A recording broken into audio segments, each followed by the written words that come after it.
Rousseau kry onverwagse gas. Gys het 'n briljante idee, maar vir wie gaan dit benadeel?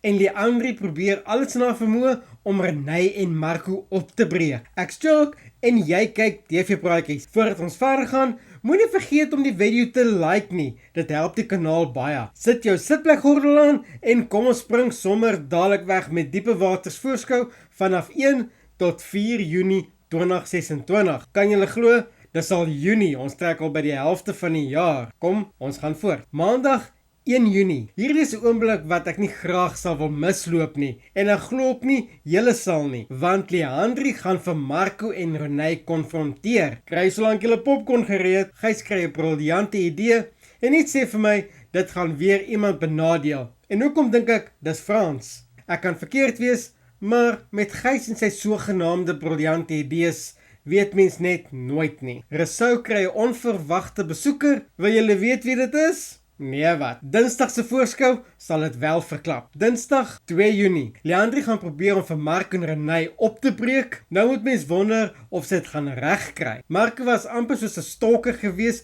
totdat hy haar gekry het. Hy het Renay nie 'n oomblik rus vir haar siel gegee nie. Dink julle sy ma sal dit regkry om hulle uitmekaar te dryf? Ek het genoem dat Maandag kry Rousseau 'n onverwagte besoeker. En weet julle wie dit is?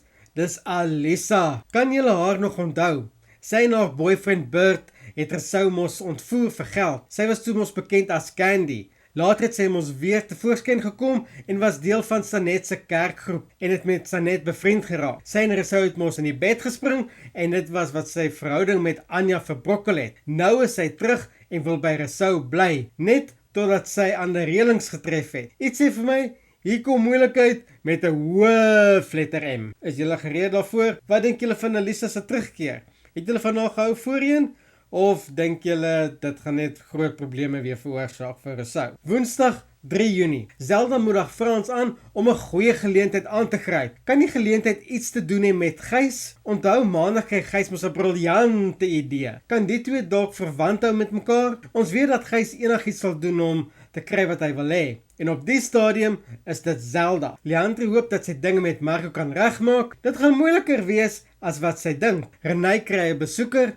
Dis seker Marco. Sal dit nie great wees as Lucas weer sy opwagting maak nie. Wonder hoe hy die ding sou hanteer. Rousseau se gas maak die lewe vir hom moeilik. Ons weet nou, dis Alisa. Donderdag 4 Junie. Daar's 'n groot misverstand tussen Leandri en Rousseau en Alisa maak dinge nie juis makliker nie. As Rousseau en Leandri 'n kans gehad het, gaan Alisa net dinge moeiliker maak vir hulle. Zelda besef wat Gys se ware motief is. Ek hoop sy sit hom op sy plek. Hy moet nou nie gaan lol met 'n gelukkige paartjie nie. Dit lyk my asof die week vol manipulasie is met Gys wat sy eie agenda het, Leandri wat Renay en Marco wil opbreek. En wat is Alisa se storie? Moenie vergeet om in te teken nie. En as jy meer diepe waters video's wil kyk, klik gerus op die diepe waters playlist wat nou op jou skerm verskyn. Bly dramaties en ek sien jou weer in die volgende video.